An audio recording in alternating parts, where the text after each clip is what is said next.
नमस्कार दोस्तों, मैं सत्यदेव मिश्रा आज हमारे चैनल पर लेकर आए हैं हनुमान जयंती और हनुमान जी की उपासना। छोटे से लेकर बड़े तक सभी को समीप के प्रतीत होने वाले भगवान अर्थात पवन पुत्र। पवन पुत्र का अन्य सर्वपरिचित नाम है हनुमान। शक्ति, भक्ति, कला, चातुर्य तथा बुद्धिमत्ता में श्रेष्ठ होते हुए भी प्रभु श्री राम के चरणों में सदैव लीन रहने वाले हनुमान जी का जन्म इतिहास, हनुमान जयंती, पूजा विधि तथा हनुमान उपासना का शास्त्र सनातन संस्था द्वारा संकलित इस लेख में जान कर लेंगे। हनुमान जयंती पर अन्य दिनों की तुलना में 1 सहस्त्र गुना हनुमान तत्व कार्यरत रहता है। उसका लाभ लेने के लिए उस दिन हनुमान जी का श्री हनुमतये नमः यह जाप अधिक से अधिक करें। वर्तमान में कोरोना की पार्श्वभूमि पर अनेक स्थान पर यह उत्सव सदा की भांति मनाने के लिए मर्यादित रह सकती है। प्रस्तुत लेख में कोरोना के संकट काल में निर्बाधों में भी हनुमान जयंती कैसे मना सकते हैं, यह भी समझकर लेने वाले हैं। हनुमान जयंती की पार्श्वभूमि पर बलो उपासना के साथ भगवान की भक्ति करने का संकल्प करेंगे। आइए जानते हैं हनुमान के जन्म का इतिहास। राजा दशरथ जी ने पुत्र प्राप्ति के लिए पुत्र कामेष्टि यज्ञ किया। तब अग्निदेव यज्ञ से प्रकट हुए और दशरथ की रानियों के लिए खीर यज्ञ में अवशिष्ट प्रसाद प्रदान किया। अंजनी जो दशरथ की रानी की तरह तपस्या कर रही थीं, उन्हें भी यह प्रसाद मिला और इसी कारण हनुमान का जन्म हुआ। उस दिन चैत्र पूर्णिमा थी। यह दिन हनुमान जयंती के रूप में मनाया जाता है। पवन पुत्र मारुति ने हनुमान नाम कैसे धारण किया, आइए इस संबंध में भी जानते हैं। वाल्मीकि रामायण में किष्किंधा कांड सर्ग 66 में इस विषय में दिया गया है।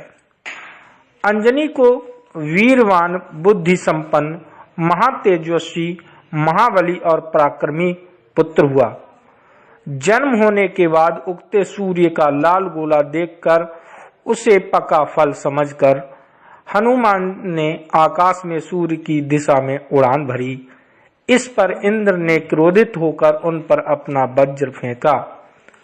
विशाल पर्वतों का चूर्ण कर देने में सामर्थ्यवान हनुमान जी ने केवल इंद्र के वज्र को मान देने के लिए उसे अपनी ठोड़ी पर झेल लिया और झूठ मूठ के लिए मूर्छित हो गए।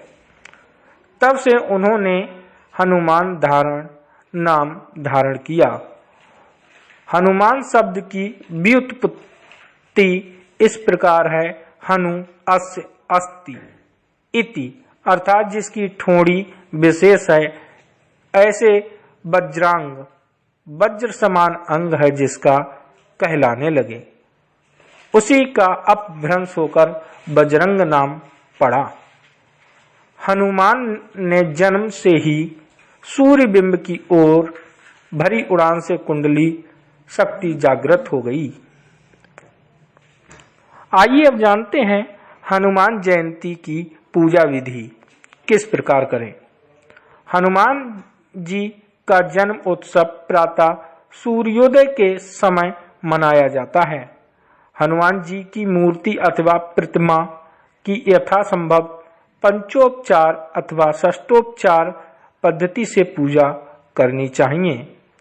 सूर्योदय के समय शंखनाद कर पूजा आरंभ करें। भोग लगाने के लिए सोंठ और चीनी का मिश्रण ले सकते हैं। पश्चात वह मिश्रण प्रसाद के रूप में सबको बांट दें। हनुमान जी को मादर रुई के फूल पत्तों का हार अर्पण करें। पूजा के उपरांत श्री राम एवं हनुमान जी की आरती करें। हनुमान जी की उपासना के अंतर्गत विविध कृतियां। हनुमान जी के मूर्ति को तेल, सिंदूर, मादर के पत्ते व फूल अर्पण करने का कारण क्या है, इसे भी जानते हैं। ऐसा कहते हैं कि देवताओं को जो वस्तु भाती है वही उन्हें पूजा में अर्पण की जाती है। तेल, सिंदूर एवं मादर के फूल तथा पत्ते, इन वस्तुओं में हनुमान जी के सूक्ष्म कण, जिन्हें पावित्रिक कहते हैं, उन्हें आकृष्ट करने की क्षमता होती है। अन्य वस्तुओं में यह पात्रिक आकृष्ट करने की क्षमता अल्प होती है। इसलिए हनुमान जी को तेल, सिंदूर एवं मादार के पुष्प, पत्र इत्यादि अर्पण करते हैं। कुछ स्थानों पर हनुमान जी को नारियल भी चढ़ाते हैं। हनुमान जी की पूजा विधि में केवड़ा, चमेली या अंबर, इन उदय पत्तियों का उपयोग करें। हनुमान जी की अल्प से अल्प 5 या 5 की गुणा में परिक्रमा करें। स्थान के अभाव अथवा कारणवश परिक्रमा करना संभव ना हो तो अपने चारों ओर 3 बार गोल घूमकर परिक्रमा लगाएं। आध्यात्मिक कष्ट एवं शनि ग्रह पीड़ा निवारणार्थ हनुमान की उपासना। शनि की 7.5 के प्रभाव को न्यून कम करने के लिए हनुमान जी की पूजा करते हैं। आसुरी शक्तियां तथा आध्यात्मिक कष्ट से रक्षा करने हेतु हनुमान जी की उपासना विशेष फलदायी होती है। कष्ट को समूल अल्प करने के लिए हनुमान जी का नाम जप निरंतर करना, यही एक उत्तम साधन है।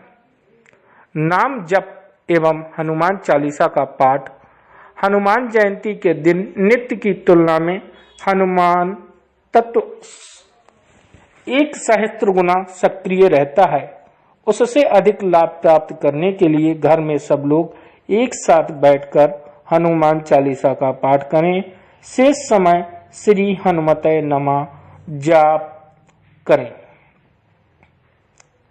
कोरोना काल में निर्वध होने से हनुमान जयंती ऐसे मनाएं। अनेक भक्त हनुमान जयंती के उपलक्ष्य में प्रातः हनुमान जी के मंदिर में जाकर दर्शन करें। सूर्योदय के समय हनुमान जन्म मनाया जाता है, परंतु कोरोना की पार्श्वभूमि पर की गई यातायात बंदी के कारण अनेक स्थानों पर धार्मिक स्थल बंद हैं, इसलिए मंदिरों में जाकर दर्शन करना संभव नहीं है। ऐसे में हनुमान जयंती के उपलक्ष्य में घर पर ही श्री हनुमान जी की उपासना करें। कलयुग में नाम स्मरण सर्वोत्तम साधन बताई गई है।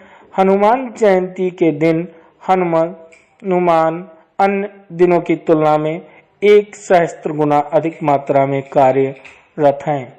उसका आध्यात्मिक स्तर पर लाभ होने के लिए श्री हनुमते नमः इस नाम का जाप करें। जिनके घर पर हनुमान जन्म मनाया जाता है उनको प्रातः श्री हनुमान की पंचोपचार तथा षष्ठोपचार पूजा करनी चाहिए। पूजा हेतु आवश्यक सामग्री मिलने पर अड़चन हो तो उपलब्ध सामग्री से ही हनुमान जी की भावपूर्ण पूजा करें, ऐसा बताया जाता है। बालोप उपासना कर हनुमान जी की कृपा प्राप्त करें। धर्म अधर्म की लड़ाई में महत्वपूर्ण देवता अर्थात हनुमान जी हैं। हनुमान जी ने त्रेता युग में रावण के विरुद्ध युद्ध में प्रभु राम को सहकार्य किया, जबकि द्वापर युग में महाभारत के भयंकर लड़ाई में वह कृष्ण अर्जुन के रथ पर विराजमान थे। हिंदुस्तान में मुगल सत्ता असीम अत्याचार कर रही थी। उस समय महाराष्ट्र में बालोपसाना का महत्व अंकित करने हेतु समर्थ रामदास स्वामी ने हनुमान जी की मूर्ति की 11 स्थानों पर स्थापना की थी तथा हिंदुओं में हिंदुत्व स्वराज की स्थापित करने की चेतना जगाई। कोरोना से जो विदारक परिस्थिति आज निर्माण हुई है, उससे बालोपासना का महत्व ध्यान में आता है। इसलिए हनुमान जयंती की पार्श्वभूमि पर बल उपासना के साथ भगवान की भक्ति करने का संकल्प करें। यह सारी जानकारी हमने सनातन संस्था का ग्रंथ श्री हनुमान से ली है और आपको बताई है। सभी पर हनुमान जी की कृपा सदैव बनी रहे। जय बालाजी महाराज।